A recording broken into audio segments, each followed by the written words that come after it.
अस्सलाम वालेकुम एवरीवन। अच्छा बेटा, हमारे पास आपकी एक्सरसाइज 6D आज हमने स्टार्ट करनी है। तो ये इजी सी है, लेकिन इसको समझ लें पहले पैटर्न।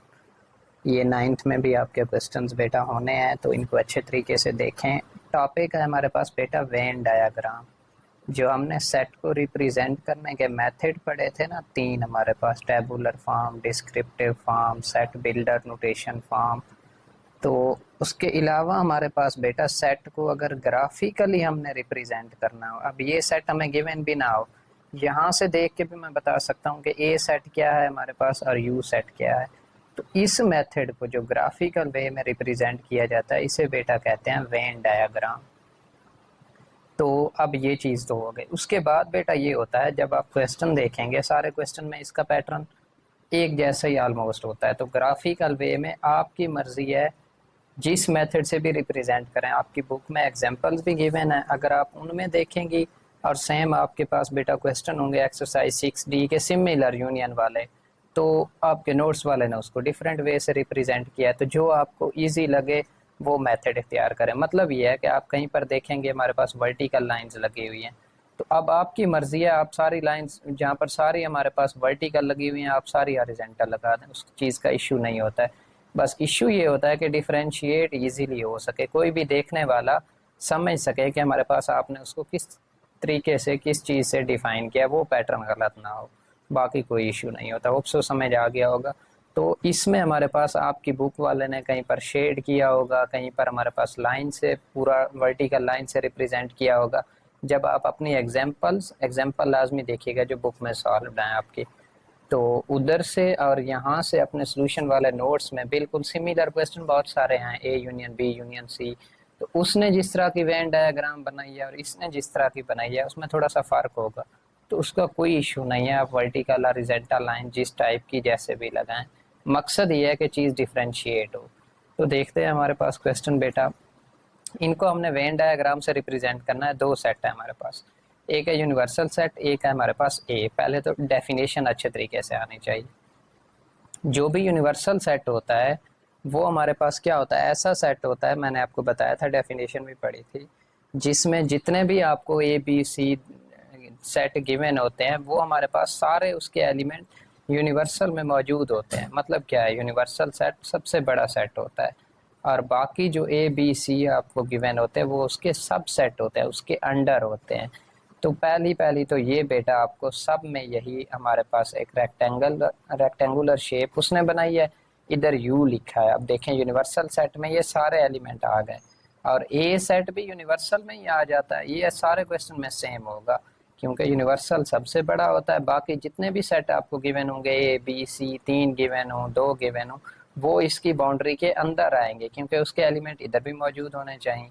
अब अपना सेट देखें, सेम यही नहीं है, set of all provinces of Pakistan. तो जितने भी सूबों के आप नाम लिखेंगे तो देखें ए में तीन के नाम हैं, लेकिन यूनिवर्सल में सारे नहीं आ जाएंगे। तो इसका मतलब ए हमारे पास यू के अंदर मौजूद होना चाहिए।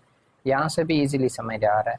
अच्छा जी, अब मैंने यू सेट लगा दिया, अंदर ए सेट लगा दिया। अब ए के एलिमेंट भी तो रिप्रेजेंट कराने हैं ना, पंजाब सिंध बलोचिस्तान, ये उसने बेटा लिख दिया।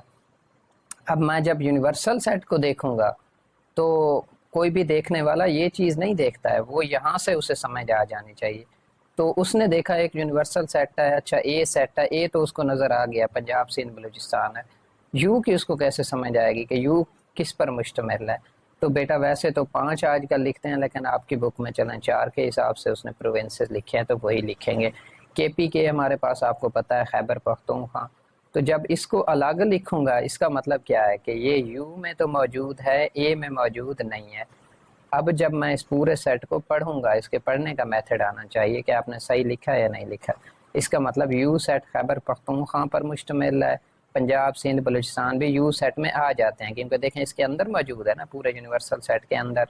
ठीक है, तो वो यू इजीली बना लेगा इस डायग्राम को देखकर, और यही बनेगा। अगर ए बनाना चाहेगा तो वो तो वाज़ह नज़र आ रहा है, पंजाब सिंध बलूचिस्तान है। तो इसका मतलब ये हमारे पास ठीक हमने डायग्राम बनाई है। इसी तरीके से अब आपको इसको शेड कर दें, इसको डिफरेंट शेड कर दें, आपकी मर्जी है, सिमिलर शेड कर दें, आपकी मर्जी है। आगे देखें बेटा, हमारे पास क्वेश्चन नंबर 2 होगा, तो उसको देखते हैं।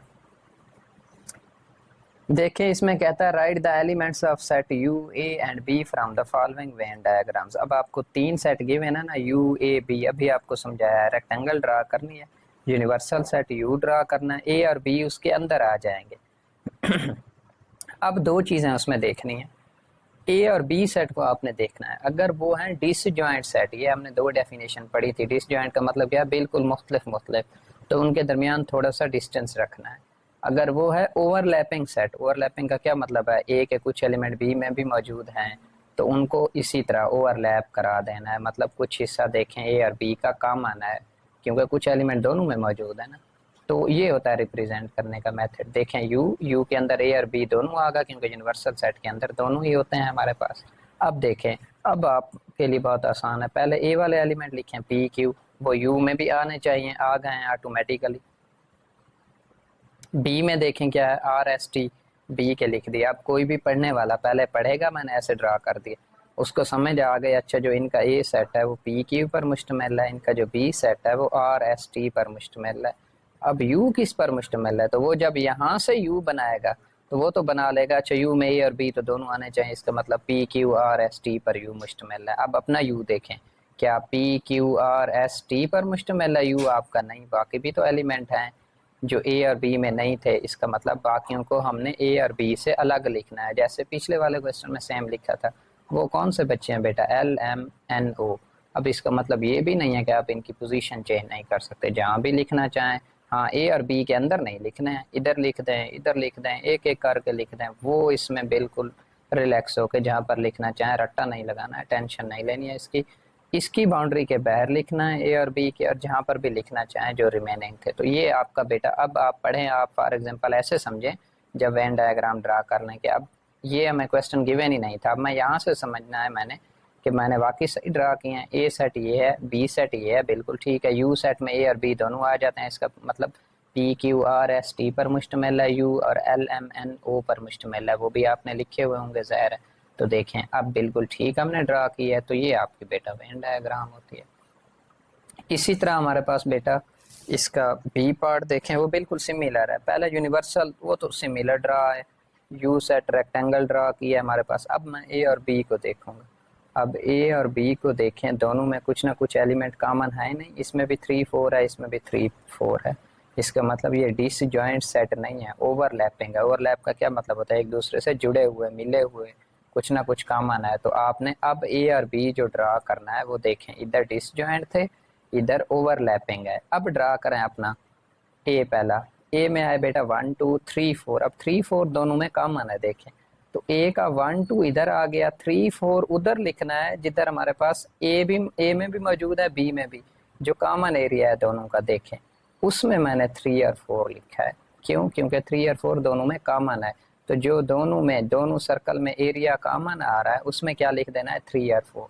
अब कोई भी पढ़ने वाला होगा उसको इजीली समझ आ जाएगा अच्छा ए और बी ओवरलैपिंग सेट है, ए 1 2 3 4 पर मुश्तमिल है। क्यों, क्योंकि ए की बाउंड्री में 3 4 आ रहा है ना, देखें। अच्छा बी को जब देखेगा कहेगा अच्छा 5 6 पर मुश्तमिल है और 3 4 पर। क्यों, क्योंकि बी की बाउंड्री में 3 4 भी तो आ रहा है ना। और इससे समझ क्या आ रही है कि ए और बी आपस में क्या है, ओवरलैपिंग है। तो ये समझने का मेथड। अब जब वो यू बनाएगा यहाँ से, तो वो यू बनाएगा 1 2 3 4 5 6। हम देखते हैं क्या हमारा यू इतना ही है, 1 2 3 4 5 6 नहीं, 7 8 भी उसमें है।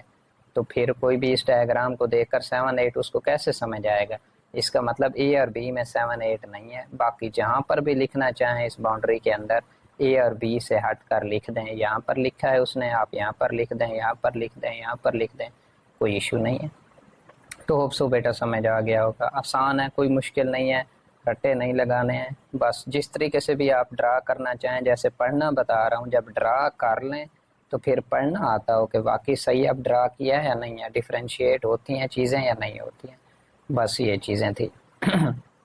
तो बस यही कर लें बेटा, 2 क्वेश्चन कर लें, काफ़ी है। तो हाँ, इसकी एग्जांपल लाजमी देख लीजिएगा, इंट्रोडक्शन, वेन डायग्राम होती क्या है, इसकी थ्योरी वगैरह रिलेटेड, और 1 2 एग्जांपल जो बेसिक गिवन है उससे समझ लेना है, फिर जो 2 क्वेश्चन कराए हैं ये कर लेने हैं।